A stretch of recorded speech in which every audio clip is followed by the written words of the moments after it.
Cher lecteur, bonjour. Si vous regardez cette vidéo, c'est que probablement vous avez un ordinateur de marque Packard Bell, un modèle Yazi Note TJ65. Donc je vous explique le contexte. C'est un ordinateur que je possède depuis un peu plus de 6 ans, qui a toujours bien fonctionné, jusqu'au moment où le ventilateur tournait vraiment sans arrêt. Donc, ne me connaissant pas en informatique, j'ai fait venir un de mes amis qui a démonté l'ordinateur et regardez dans l'image suivante ce qu'on a trouvé dans le ventilateur. C'est un ordinateur qui a des centaines et des centaines d'heures de service. C'est un ordinateur qui est vraiment très instable et qui crache jusqu'à 3 fois en 10 minutes. J'ai été obligé de le remplacer. Donc, je vais vous montrer comment on fait pour le démonter parce que c'est tout de même pas très évident. Donc, il faut un tournevis cruciforme avec une pointe très fine et de préférence aimantée, de manière à pouvoir sortir les vis de son logement. Et je prends aussi un petit tournevis plat, très fin, qui permet de déboîter les différentes pièces. Donc, je ne vais pas vous montrer comment on fait pour dévisser de la visserie, afin de décourter la durée de la vidéo. Mais on voit qu'il y a plein de vis ici, un peu de partout, là, là, là, là. Il faut tout démonter. Donc je vais mettre la vidéo en pause. Je vais démonter tout ça. Voici le démontage de la visserie complet. Il y en a 16 en tout, que je vais mettre là sur le côté. Ensuite, il y a cette platine là qui protège l'accès au disque dur. Il y a la mémoire qui a également 1, 2, 3, 4, 5 vis, mais qui ne s'enlèvent pas, qui restent solidaires de cette platine. Ensuite, je peux déjà enlever le disque dur parce que il est à l'origine maintenu par une vis qui se trouve ici. Ensuite, je dévisse le disque dur qui se trouve là. J'enlève la vis. C'est pour ça qu'il faut un tournevis aimanté, ce qui permet de tenir les vis. Alors cette vis, elle est bel et bien identique aux autres, mais elle est légèrement plus petite. Hein. Donc il ne faut pas se tromper. On voit légèrement la différence. Hein. On voit que celles qui maintiennent le capot de l'ordinateur sont légèrement plus grandes. Donc il ne faut pas se tromper lors du montage. Donc le plus prudent, c'est que je mette cette vis sur le côté. Voilà. Ensuite, je débranche ces deux petits fils qui sont ici, en prenant soin, j'ai oublié d'enlever le disque dur, donc on va y revenir tout de suite après, en prenant soin de repérer le sens de montage. Donc, comme on peut le voir ici, il y a bien deux fils qui sont là, en blanc et en noir. Le noir, il est à droite, le blanc, il est à gauche. Donc, je les débranche. Voilà, comme ceci.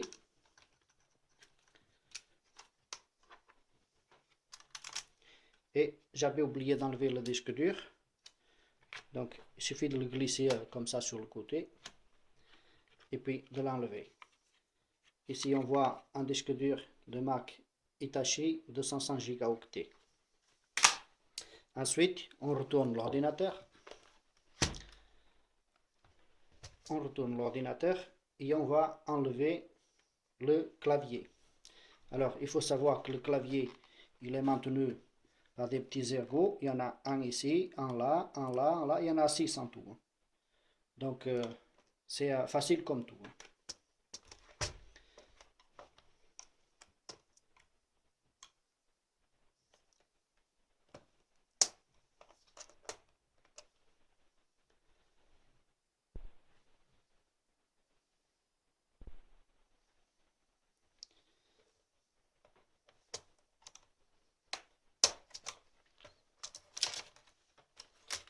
là je soulève un petit levier qu'il y a ici au niveau de ces prises qui permettent de débrancher la nappe facilement.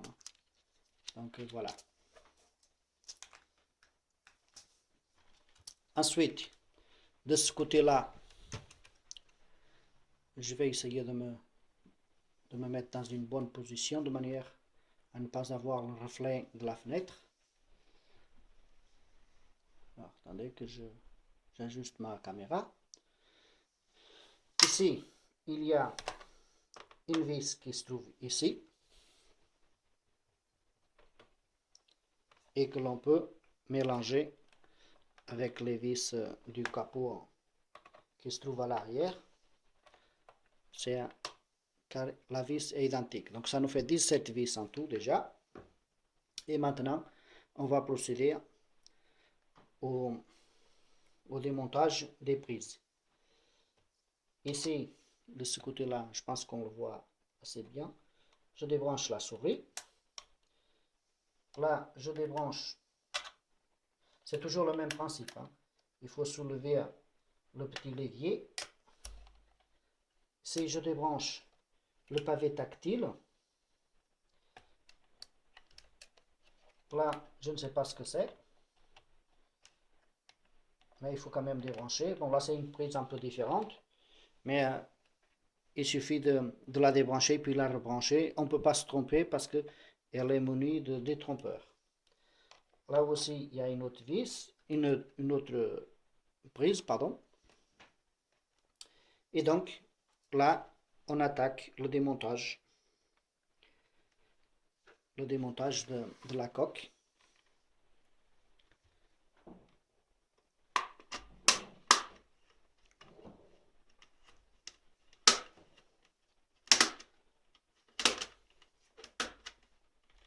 Il y a une chose importante que j'ai oublié de vous dire et qui est vraiment important, c'est que avant de toucher n'importe quelle pièce informatique, il faut toujours se décharger de son électricité statique, parce que en touchant les pièces informatiques, on risque de les endommager avec l'électricité contenue dans notre corps. Alors pour ce faire, la meilleure solution est de toucher une partie métallique qui soit reliée à la terre, comme par exemple une machine à laver ou un four micro-ondes, ou alors même un radiateur de chauffage. Normalement il doit être relié à la terre, donc normalement on peut, si on le touche, on se décharge. Donc voilà. Ou alors si on a des gants en latex, c'est aussi bien, ça permet de protéger les pièces informatiques. Donc là aussi je débranche une petite prise que j'avais oubliée, c'est la prise de la mise en route de l'ordinateur. Donc voilà, à ce stade, on commence à déboîter le pavé tactile, qui n'est pas très évident à enlever, mais il faut s'armer de patience. Voilà.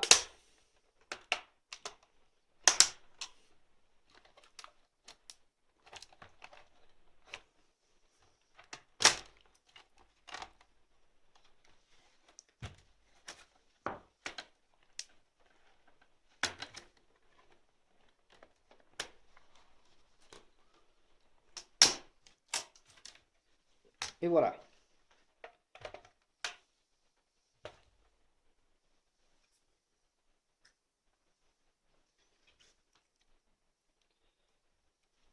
Donc, voici le pavé tactile qui est même parti trop vite parce que je voulais garder la nappe là-bas en place. Mais bon, il est parti trop vite. Donc voilà.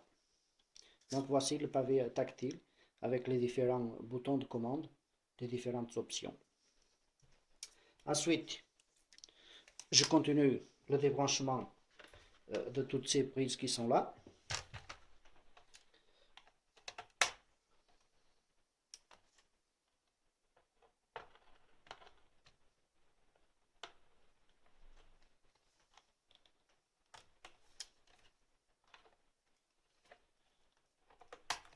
Voilà.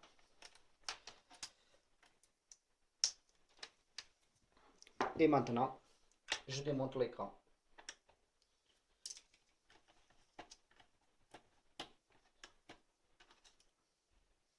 L'écran est maintenu par deux vis qui sont légèrement plus grandes que les autres vis précédentes, qu'on va mettre là sur le côté.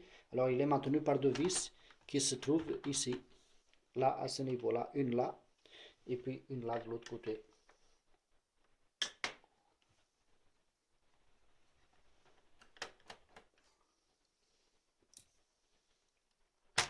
Voilà. Voilà l'écran. Ensuite, il nous reste deux vis, une là, qui sont cachées par la partie de l'écran en fait.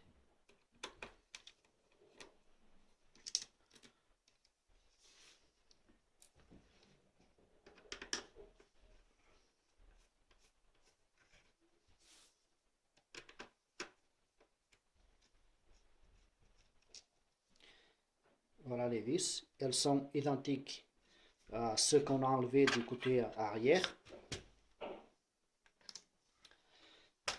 Et enfin, la partie haute de l'ordinateur enlevée. Et nous voici arrivés aux composants. Là, nous avons la carte mère. Pour pouvoir l'enlever, il faut débrancher une prise qu'il y a ici. Voilà. Il y a aussi une vis là sur ce côté-là. Alors c'est là que c'est précieux, parce que c'est quand même le cerveau de l'ordinateur, cette partie-là.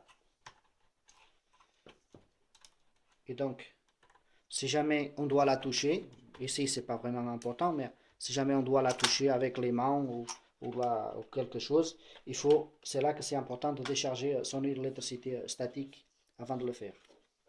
Donc nous ici, on voit qu'il y a le radiateur. C'est cette partie-là qui était sale en fait, parce que le ventilateur, il aspire de l'air extérieur pour le faire circuler ici.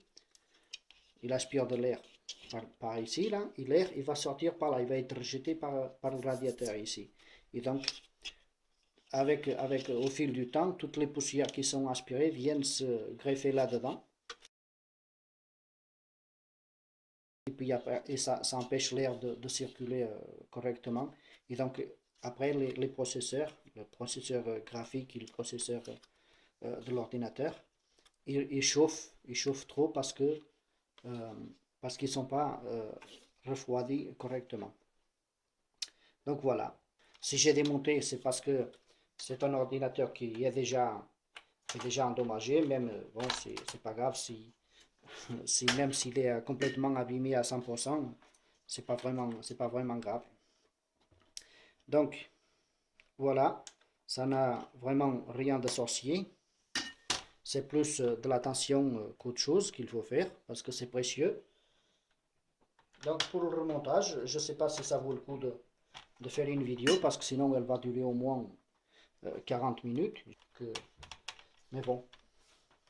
Donc, voilà. Pour la partie démontage. Maintenant, je procède déjà au remontage.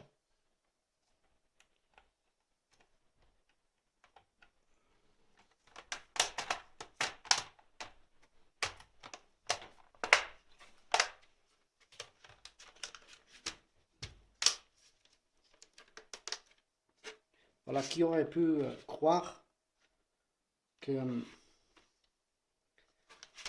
c'est tellement petit un ordinateur portable en fait. Hein. C'est vraiment rien, hein. Ça pèse 500 grammes. Hein.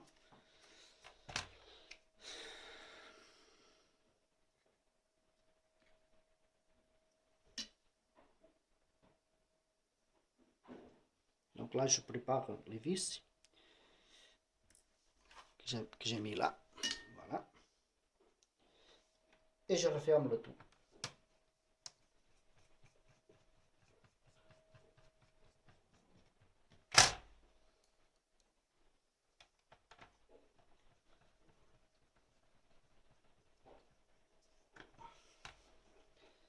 Voilà.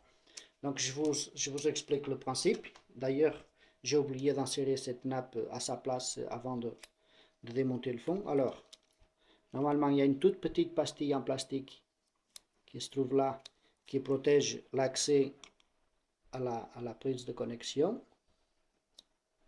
Voilà, là on soulève le petit levier qui est là. Voilà, et puis la nappe. Donc je vais arrêter la vidéo parce que la nappe elle est partie de cet emplacement ici.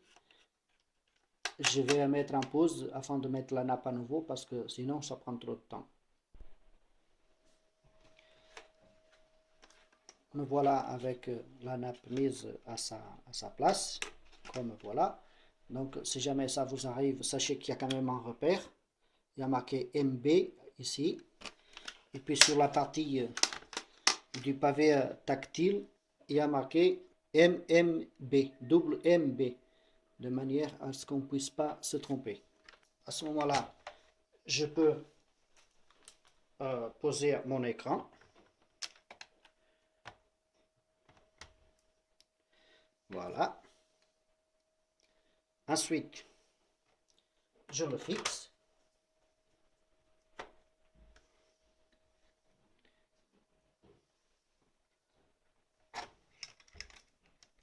Comme ceci.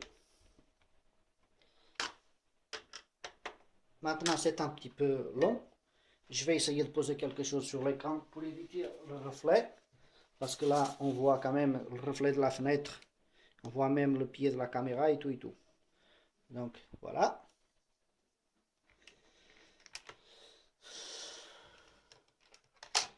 Donc, je vais débrancher ça pour me permettre de travailler plus à l'aise. Et puis, je mets tous ces fils en place. Sachant qu'il y a des chemins de câbles à respecter. Voilà. Donc là, de ce côté-là, c'est fait. Maintenant, je fais celui-ci. En sachant que ces deux fils vont directement derrière. Maintenant, je les pose vraiment dans son chemin de câble approprié. Voilà.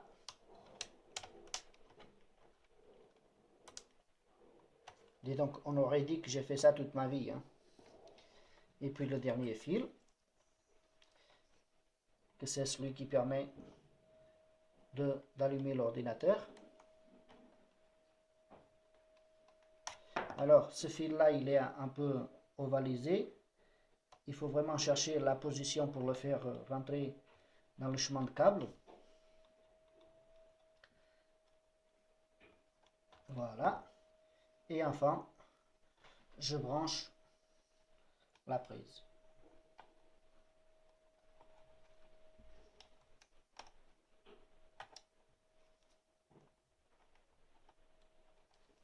Qui ne veut pas y aller. Je vais regarder si je ne suis pas en train de la franchir à l'envers.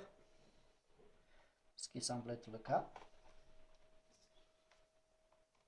Voilà, là c'est bon. J'étais en train de l'embrocher à l'envers. Ensuite, je fais celle-là en dernier.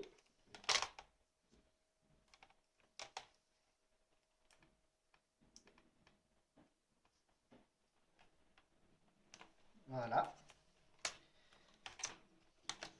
Et ensuite, je pose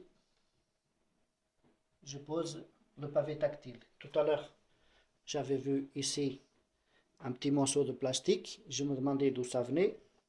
En fait, là, je viens de vérifier et c'est une dent qui permet le clipsage du pavé tactile qui est cassé. Donc,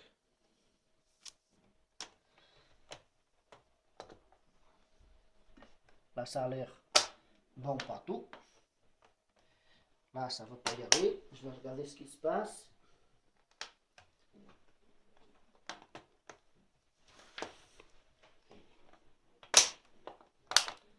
Voilà. Bien sûr, il ne faut pas oublier cette vis qui se trouve ici. Avant de poser le clavier.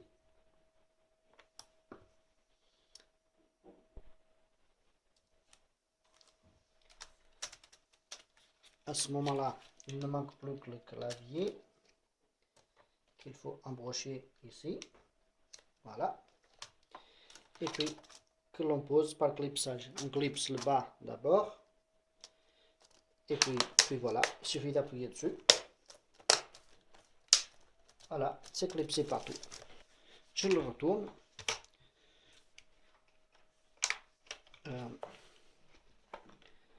Je branche les fils ici. Voilà, ça c'est fait. Donc, vous voyez, c'est pas très compliqué en fait. Hein. Quand on l'a fait au moins déjà une fois, après ça va tout seul. Voilà, j'insère déjà les composants. Voilà. Et bon, maintenant pour le vissage, je crois qu'on peut aller, on peut passer ça parce que tout le monde sait mettre des vis. Hein. Voilà, celui du disque dur. Là, on ne peut pas se tromper parce que toutes les vis sont pareilles. Il y avait que celle du disque dur qui était légèrement plus petite. Donc, je vous dis à tout de suite. La batterie.